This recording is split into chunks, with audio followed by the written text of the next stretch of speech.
This is Jewish Spotlight, a weekly television program presented by Chabad Lubavitch of Long Island, featuring various aspects of modern Jewish life and Jewish culture. Now, here is your host, Rabbi Tuvia Teldin. Shalom. Today we're going to spend a half hour on talking about a subject which is on the top of the agenda for world discussions, about anti-Semitism, about terrorism, about the problems we're facing in the world, the hate movements which are consuming so much of our time and effort and causing us to change our lives and to have to live with a sense of security like we never lived before. And we have with us today an expert on anti-Semitism, but more than just an expert on anti-Semitism, an anthropologist, a person who's traveled the world, who's become an expert on the field in order to be able to help us to understand what exactly is going on in the world around us. It's my pleasure to have with us today Dr. Judd Newborn from here in Long Island to join us in this very interesting conversation. Dr. Newborn, it's a pleasure to have you with us. It's a pleasure, Rabbi Teldin, to be here. All right, listen, I want to know, I know that you've traveled in many different places, you've pursued your research, you're very passionate in your attempt to try to uncover anti-Semitism and the cause for anti-Semitism. What motivates you to do that? I mean, you've got the passion of a Simon Wiesenthal to go around there and just, instead of uncovering those Nazi criminals, to try to really help people to understand what anti-Semitism is all about. Rabbi, I have personal experiences that led me, of course, to have this kind of perspective. Going back to my own family history, my mother's family, my grandmother's brothers and sisters, some of them were mass murdered by the SS Einsatzgruppen in the Ukraine in 1943. I was aware of that from very early years in a very difficult and moving way. My Jewish grandma, with her accent from Kremenets in Brighton Beach, I was in her apartment, maybe 5 years old, and I was digging through her bureau drawer like kids will do, looking for treasures. I found a photograph, and I went to my grandmother, and I said, "Grandma, who are these people?" Now, you have to know, my grandma Ethel had crinkle eyes lines that I thought came from laughing too much.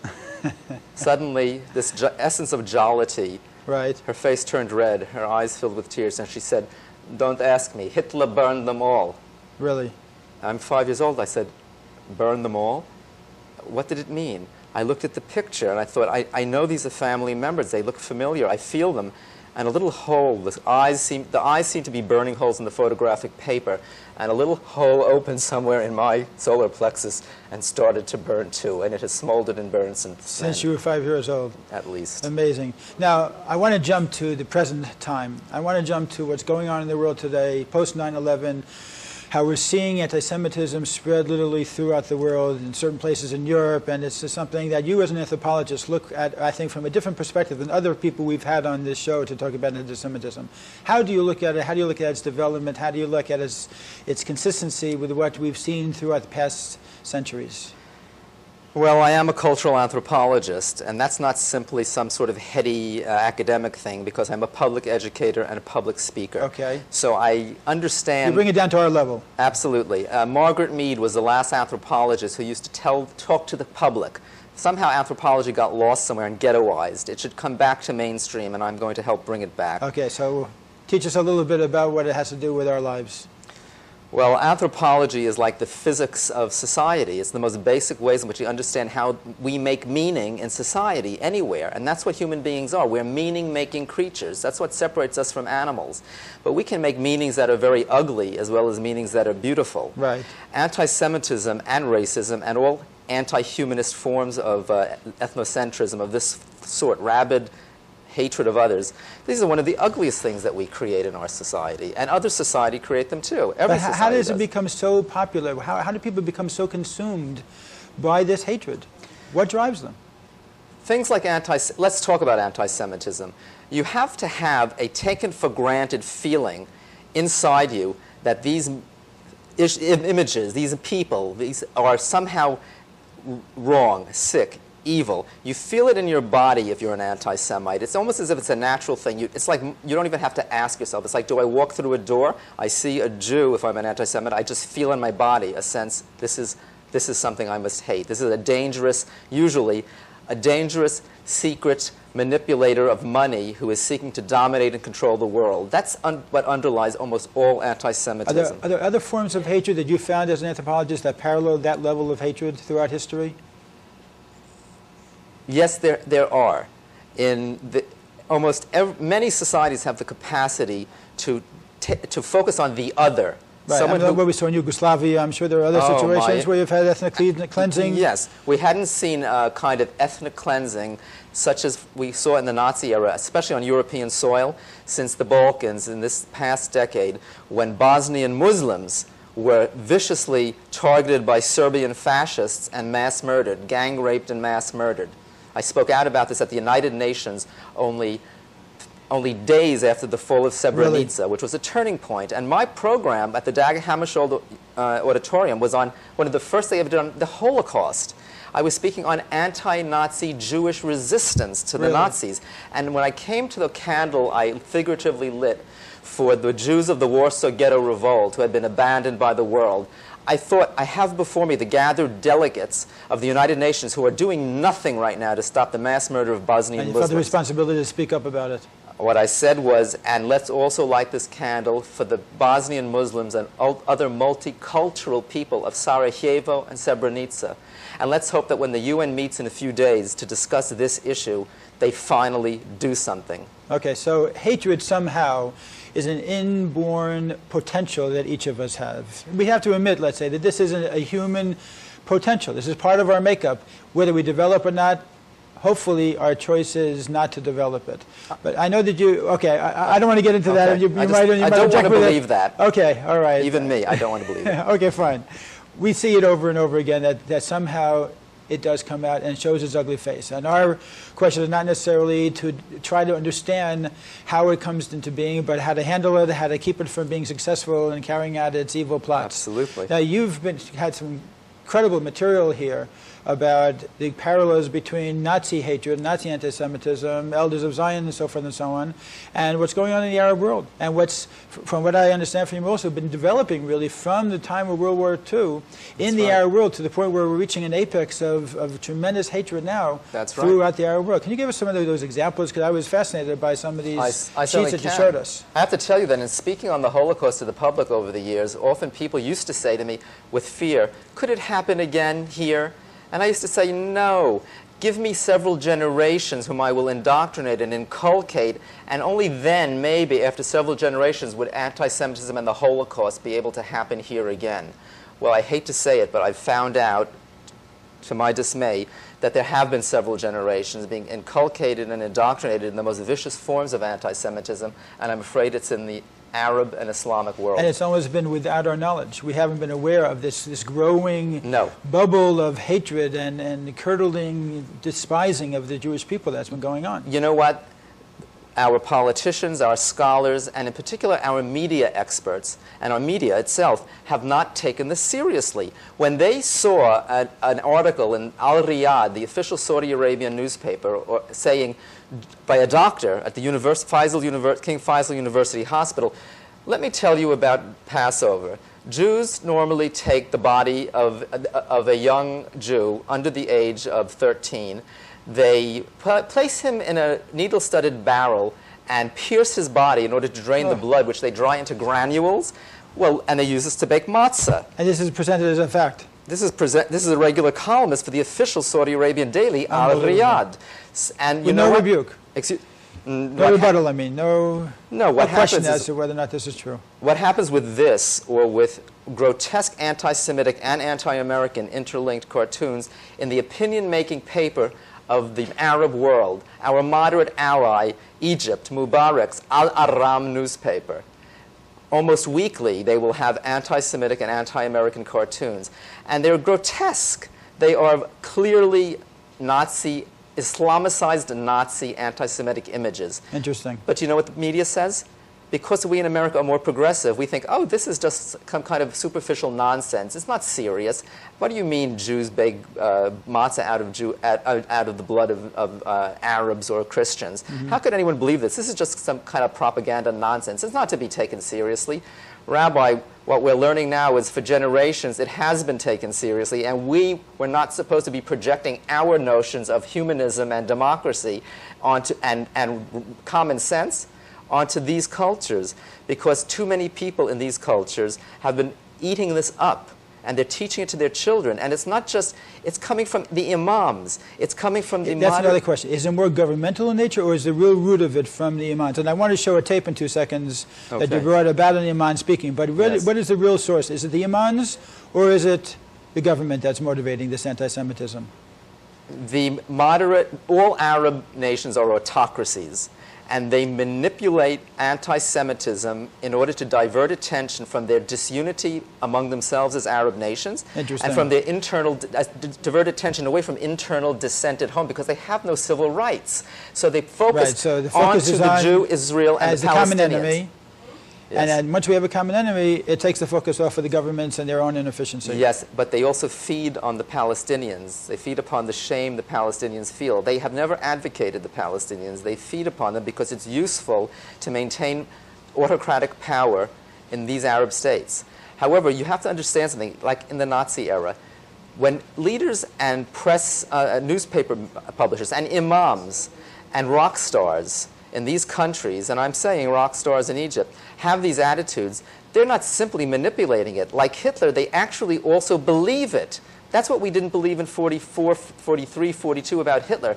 They said Hitler is just manipulating anti-Semitism to get control of the people. It's just propaganda. No, we found out with the incredible obsessive fulfillment of their mass murder that they meant it. They believed it. They felt it. I want to show this tape because we're going to do a little bit of a talk over when we show the tape. If you could start the tape now, and we're going to see a little bit of an imam talking in the mosque. And this is I don't know how typical it is, but it's definitely, it is typical. This is typical of a mosque in Gaza. Just before, only a week or two before 9/11 and the Durban South UN Race Conference that actually was supposed to fight racism and instead propagated anti-Semitism. Right, now we can see the tape, and we can see in the upper left-hand corner, that is the symbol of the Palestinian Authority, showing that this is an authorized television broadcast. Yes, this is an authorized broadcast. This is the Dome of the Rock, which they claim has no connection to the Jewish temple, which is of course archaeologically And we're seeing here literally accusations that if you would say this in the time of the Nazis, you would be considered to be a full-fledged Nazi. And it's just totally, the parallel is just very scary. Without a doubt, what's happening here, and whether or not, whatever one feels about the issues of the Palestinian-Israeli conflict, and I have very liberal, progressive attitudes on that. Nonetheless, I do not have, my liberal, progressive attitudes state that racism and incitement to genocide is wrong, and I must not lay down before it as a victim. I must fight it. This is a Hamas-inspired imam speaking in the mosque in Gaza, telling the assembled, including boys, that they must kill Jews. Jews are apes and pigs. Detonate themselves in their midst, right? Yeah, I'm not. They had nuclear power. Look, they're claiming that Jews have nuclear power, as if Israelis would use nuclear power against anyone, which they do not. But who has the nuclear power now in the dirty bombs? I'm afraid it's Iraq. It's Al-Qaeda. It's not Israel. They project. What they're doing in this horrendous spouting of hatred is they're projecting their own worldview onto Israelis and Jews and Americans, just as the Nazis did. They are the ones who are thinking of using mass murder. What I'd like to do also, right after we finish with this, should be finished in another minute or so, is go into some of these other comic strips that you have, which show a parallel also, or perhaps a continuation between what happened during the Nazi era and what's happening in much of the Arab world today. I mean, this is just amazing to see this kind of exposition of anti-Semitism just out in the open. And like you said, this is not uncommon. This is something that goes on throughout the Arab world. It's been going on for 40 years, and we've ignored it to a great degree. At least since the Mufti of Jerusalem was a collaborator with the Nazis and brought in Nazi images to the Arab world. And he also visited the Nazis, I might add, to support them. I'd like to mention this is a tape that comes from Memory. Memory is a very respectable source of information on the Arab-Israeli and Palestinian-Israeli conflict and all Middle East issues. They have scrupulous translators, and they do not take slanted views. They are trusted by the media on both sides. They are trusted bipartisanly. Interesting. Interesting. Now let's see some of these comic strips, because I want to have our audience have the opportunity to see this continuation. Now this is a picture, obviously, of a Jew behind an American, English, and a Russian flag. And what is this in, I guess, some Slavic? Yes, what this is, the Nazis made posters. This would be a color poster. Okay. And they made them in German, but they also made them in every other language in order to inspire Europeans to help collaborate with them in hating Jews and deporting them and mass murdering them. So this strip is from This is, 1940s, I believe, a Serbian. Yes, this is 30s. from about 1942. Okay. This is a Serbian, I believe. Someone out there may know better than me. It's either Croatian or Serbian. I think it's one of them. In Obviously, the a caricature of one of your anti-Semitic it views shows, of a Jew. And let's see what's on the other side now. Well, no, what's on over just here. to point out, Okay. this is a Nazi image of the typical Jewish so-called plutocrat who is behind the scenes, behind both the communists and the capitalists, meaning America and the Soviet Union. Fine. And here we have a book which is right now for sale in Islamic extremist bookstores in this country as well as throughout the Arab world. This is their version of the Protocols of the Elders of Zion. And look how similar the imagery is. This is the front cover of the This Protocols. is the front cover of the book. And here you have, of course, an American flag. You have the Russian sickle. You have the Jewish star. This is, again, an But look at the image. This is not the way you might have represented a Jew in the Islamic world 70, 90 years ago. This is an Islamicized Nazi ghetto Jewish stereotype. Where the heck did they get that? Right. And yet they're implying here that Jews today are behind both communism and capitalism, but we with these missiles are going to now get them. We defeated Russia, now we're going to defeat the United States. Interesting. Now, can you explain, you bring up this victory march that the Arabs are on in order to be able to conquer the world, or whatever it might be referred to. Why is the United States and Israel put in the same category? Russia and England, as far as these Arab extremist groups, these terrorist hate groups, why in their minds are all of them a common enemy? Because I think this is a question which for many Americans is very perplexing, and they blame it on Israel. They think that the only reason is because we support Israel, and that's the reason why we're also the target of their hatred. I'm afraid that's not the reason. So tell us, it's more complex. Okay, what exactly is going on here? Well, let's just talk about bin Laden's own words for a second. The Islamic fundamentalists, extremists, they are alienated from the entire modern world and from what they see as the loss of power since the Ottoman Caliphate for the Islamic world.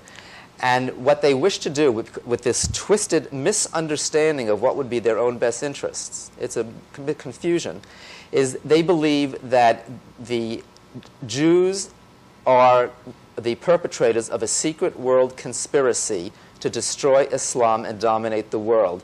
But they believe that the Jews are pacted with their American Christian crusader partners, and that together Jews and Christians are out to destroy Islam as a secret conspiracy. Bin Laden said that he feels that there's a conspiracy between the Jews and the Christians. He said it well before 9/11, and I hate to tell you this, but you could have found that on any website that related to issues of bin Laden and counterterrorism.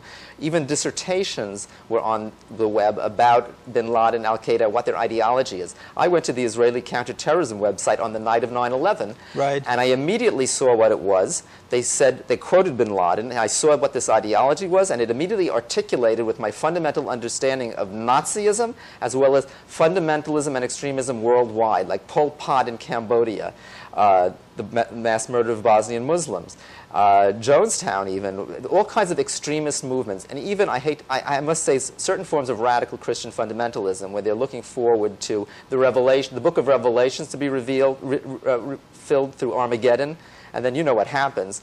All Jews die in that, except the 144,000 elect who become Christians. So there's a lot of crazy stuff out there across the board. It's not just Islamic. This Islamic version, however, definitely links America, sees America as the world power. Therefore, that's where the seat of Jewish manipulation and world power would be, linked with Americans as Christians in Washington. And also, where else? Wall Street, the financial district. After all, isn't that where the world is dominated, from the marketplace of Wall Street and globalization? So they've targeted Wall Street from long before 9/11. That's been one of their favorite points of hatred. Let me give you an immediate similarity and commonality with Nazism.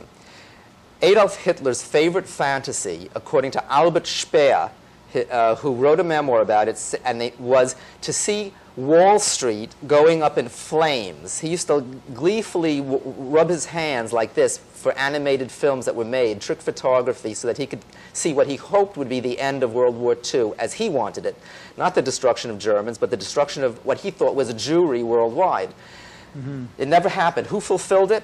When the World Trade Center were attacked and destroyed on 9/11, it was an ideology of Islamic extremists. This is not every Islamic or Arab. These are misguided fascists. That's an important point. They are misguided fascists. This is not mainstream Islam. This is a twisted, just as there were good Germans who never would have wanted the Nazis to come to power, like I will tell you. Right, which it's important. I'm glad you mentioned that, because I know you wrote a book, which I don't want to miss this topic that we're on now, but the story of the White Rose, the shattering of the German Night, about Germans who really spent a tremendous amount of time and dedicated their lives and sacrificed their lives in support of the Jewish cause and against Hitler. It's one of the most extraordinary stories that comes out of World War II or all of humanity, like the Warsaw Ghetto Revolt. These young people, they were a brother and sister, Hans and Sophie Scholl, Hans, Sophie, and I said, this is Hans, this is Sophie, and this is a friend. They were former leaders in the Hitler Youth. They were indoctrinated, and yet they escaped the haze of Nazi racial indoctrination and fanaticism in order to become opponents of the Nazis.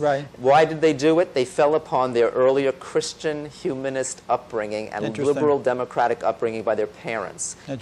And they scattered leaflets. They secretly wrote leaflets calling out against the bestial mass murder of Jews. They said, don't you know 300,000 Jews have been murdered in the most bestial fashion possible? And they told Germans, we will be your bad conscience. We will not let you sleep in peace. And they were executed. Is this book still available? The book is right now not available. It's available in your libraries. In the library. Okay. The Shattering of the German Night. Yes. Good. We hope to have it reprinted. And this is the German edition, which just came out with the President of Germany writing a special introduction. Very nice. And I understand from you also there's talk about perhaps turning into a film, which would be a fascinating theme. Getting back to the topic we just were talking about. So from the ideas of these extremist terrorist hate groups within the Islamic world, including the imams and those like we just saw who are spouting this type of hatred, and unfortunately a growing percentage, I think, of what we find amongst the Muslim masses in many of these countries who are under these misconceptions that are being fed to them by their imams and by their governments. The infidels are all the same, whether they be the Jewish infidels or the Christian infidels, the American infidels, the European or the Russians. An infidel is an infidel is an infidel. Yes, well, yes, and there definitely is this. It comes out of a very extreme version of Islam, which is related, I'm afraid, to Saudi Arabia and Wahhabi Islam. But this is even more extreme. But that's why Saudi Arabia is so much on the edge. Are they with us? Are they helping us? Or are they helping them? Do they even know who they're helping when? And of course, that's another a good way issue. To put it. Well, that's another issue of how one represents. We won't get into that. That's oil and everything else. Right. So yes, this is a form. They are against infidels, but they see particularly that the Americans, which is a Christian, in their mind, a Christian society, are in league with the Jews who are a minority, yet they are the secret world manipulating power. So they see, but America is the global power today. There's no more communism. So they see that it must be that the Jews and the Americans pact together to share in world power. And of course, what do Jews and Americans espouse? Democracy, human rights. For example, there should be human rights for women. Freedoms, right. I mean, how about in Arab autocracies that are not right now extremist? Why can't they have civil rights for women? Why do they knock walls down upon gay people and kill them? Why do they have no freedom of the press? Why instead are they printing these grotesque anti-Semitic cartoons instead of printing a cartoon that says, we want to be able to vote? Right. No, it's a very sad state of affairs, there's no question about it. And the question is how long this is going to last and how much more they're going to be able to maintain this momentum. As soon as, well, it just goes on and on. Of course, there are so many topics we could talk about in this. Absolutely. The crucial issue here is, and what I want you to conclude with, is in your mind, what can be done on an individual basis, our audience out there, to be able to fight this anti-Semitism, to be able to fight this hatred, to deal with the terror that is unfortunately enwrapping the world to more and more from day to day. Do you have any ideas, Doctor, as far as what we as individuals can do? Yes, we as individuals cannot remain silent. Edmund Burke said in the 1700s, The surest way for evil to happen is for good men of goodwill to remain, Right. do nothing. The surest way for evil to happen is for men of goodwill to do nothing. You know what? It's not enough to say, if you're evil, you do evil. But if you're good and you think you're good and you sit there and watch it happening around you and you don't speak up and act out to do something to stop it, then you're not adhering to the needs of humanity itself. We're not looking to destroy Islam. We want the people in the Islamic world to have a sharing of the wealth. We want them to have education. But we don't want them to spread genocidal, anti-Semitic American ideology. So it's our responsibility to speak up, to speak to our congressmen, our representatives, and also to make sure the delegates at the United Nations know that there is a vicious, rabid anti-Semitism growing, and it's happening in Europe too, and that they cannot play along with it anymore if they expect to be part of the community of humanity. And we will be counted. We will stand up and we will be heard. And you have to find the way within your heart that you are courageous enough to be heard. And there are many ways you can do it. I'm a mission person, Rabbi. I'm a pragmatic idealist. I have always fought for human rights one way or another in my life, and also for the environment, which is very, very important and spiritual. And I have deep spiritual values. And I believe all of mankind must share together in the glories of the earth that Hashem gave to us, the creator of the universe, whoever you want to call, whatever. It's not a who, it's too much, it's too big.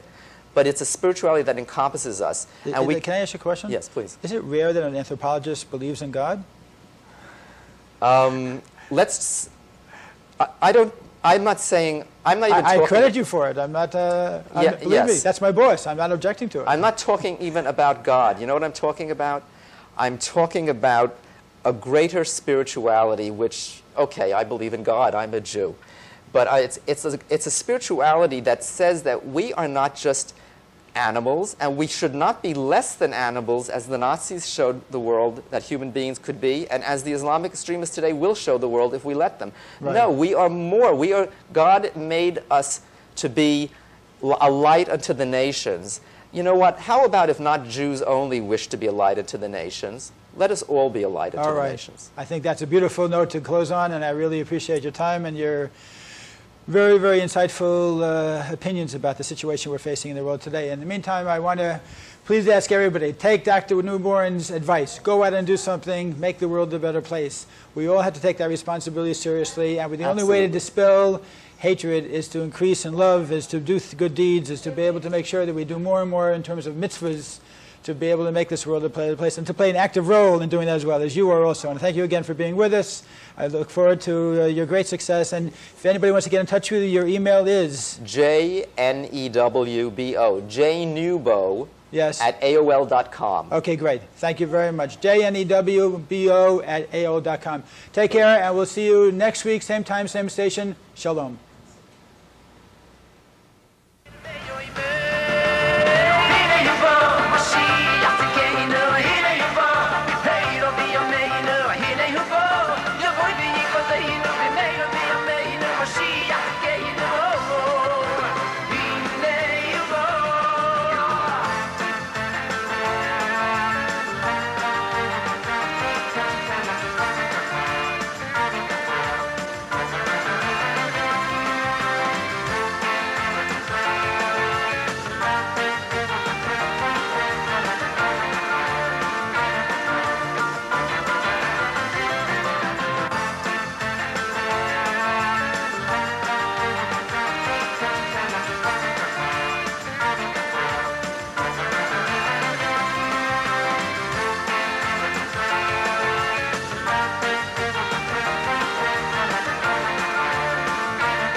Simcha, Simcha, Simcha,